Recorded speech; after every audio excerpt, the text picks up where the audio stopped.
Hey guys, how we going?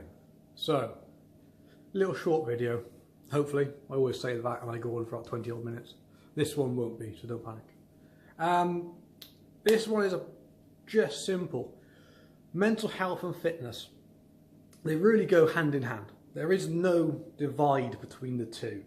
I've been looking at some bits and pieces coming out, some research papers and some writing and some magazines and the internet and all that sort of stuff, and I've just, rightly or wrongly, this is my own opinion, rightly or wrongly, I've come to the summarisation that people are advertising or promoting or pushing, sponsoring, whatever word best fits that statement, that you have to do mindfulness and you have to do meditational stuff and you have to be in a constant state of awareness, and then you kind of go into fitness, and fitness is you have to do this for a certain amount of time and you have to do 30 minutes most days of the week and eat this sort of food and train to this level and all that sort of stuff.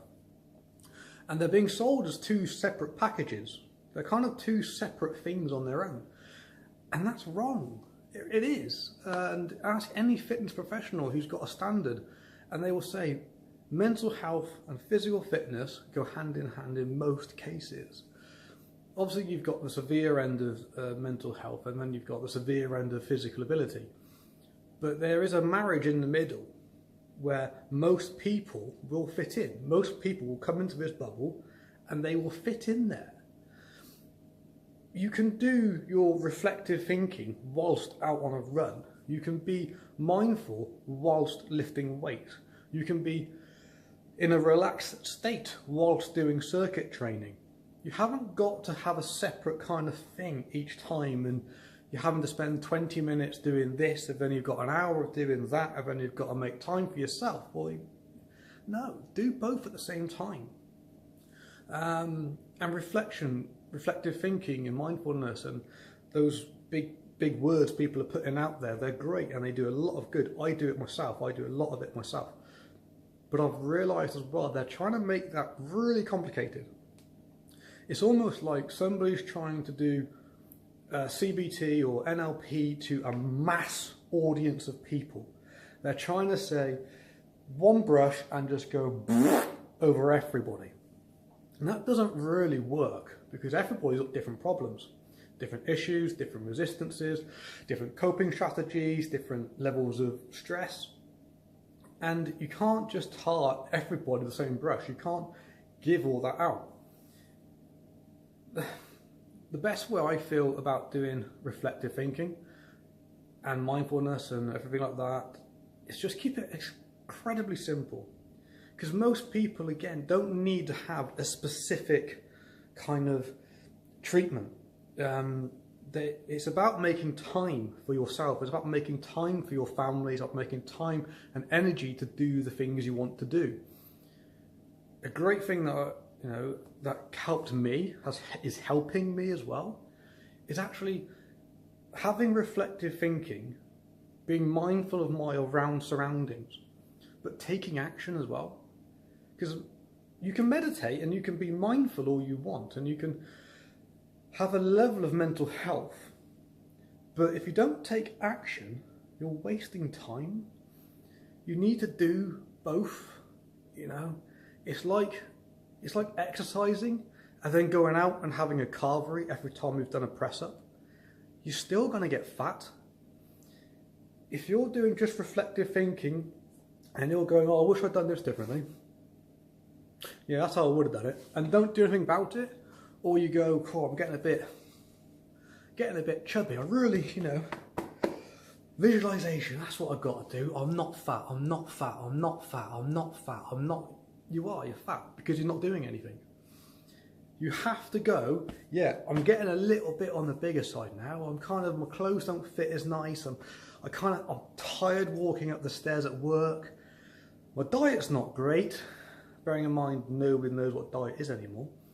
So what we're going to do? Oh, I don't know. I'm going to read 20 magazines, go on Google, watch all these amazingly fit, physique build people doing all these amazing exercises, doing all this amazing gym workout.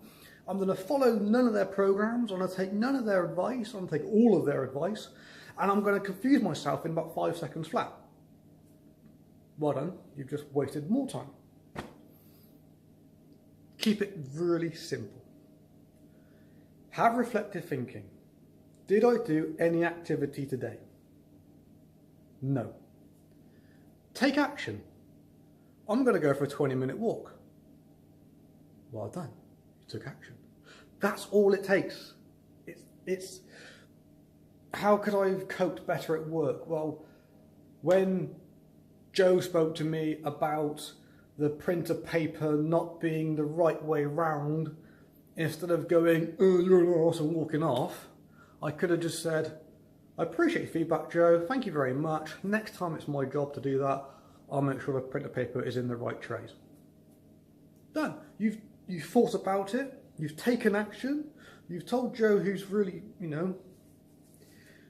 happy that paper has to be in certain ways. You've gone on to it, it's happened again, and you've learned and you've taken action and you've done something about it. You've not just gone on a shop and gone and had a bitching party with your friends saying, oh, Joe's on about paper again. Oh. You've taken action, you've done something positive. Now do something positive, do something positive, do something positive. Taking action can just be tiny little things. It can be massive changes, mental and physical. But you've got to take the action. And if change is coming and change is happening and you're getting a bit anxious and you're getting a bit nervous, good. If you're confused, good. It means you are actually making the change. You are doing something. So many people I've spoken to over the years and I've met and I work with, they don't like change. I say, so why did he enforce it? I didn't. Well, what did he do? Oh, well, I started going to work earlier. I changed my hours. So you changed your hours? Yes, because it meant I had more time in the afternoon to do this other thing. Great. What was the other thing? Well, I had to do feed my next door neighbour's cat for a week. Okay, that's fine. Now what's wrong? Well, I'm now back to my normal hours, and I don't like my normal hours, and I want to change back to that. So why is that a problem? I don't like change. What do you mean don't like change? Well, I've always worked my day hours, and I had a week of working different hours, and now I want to work these more newer hours. I don't want to work my normal hours. And it's like, but you want it. But they don't like change, so they don't change anything. They just go back into that routine of comfort zone. They go back into that world of, this is me. This is my controlling space. And that's fine, but you never grow. If you'd have taken if you'd have moved your hours and you did the yearly finish, who knows what you could have done? Who knows what you could have gone on to? If you were trying to lose weight, you had more time to go to a fitness centre or a fitness establishment or a PT, or you had time to actually walk home if you could walk home. But because you kept your normal hours, 5 till, let's call it normal hours, 8 till 5, and you get up at 6, that's dinner time, that's your excuse, it's too late to go out now, I won't bother.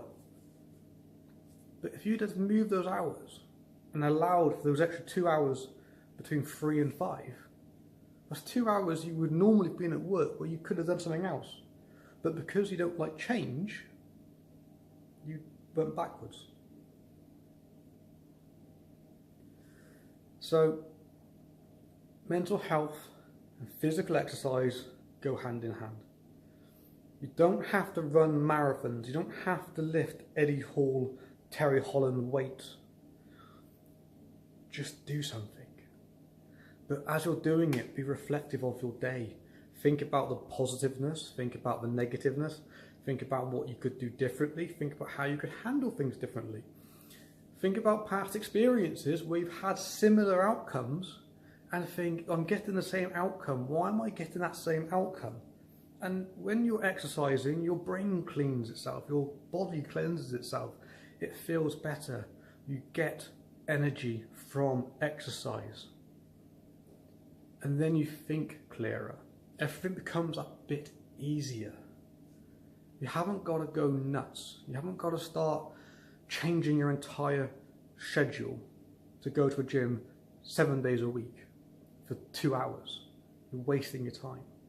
Go most days of the week for 30 minutes of moderate level of intensity, or go to an outdoor fitness provider, go to a PT coach, go for a walk with your dog, go for a walk with a friend who's got a dog.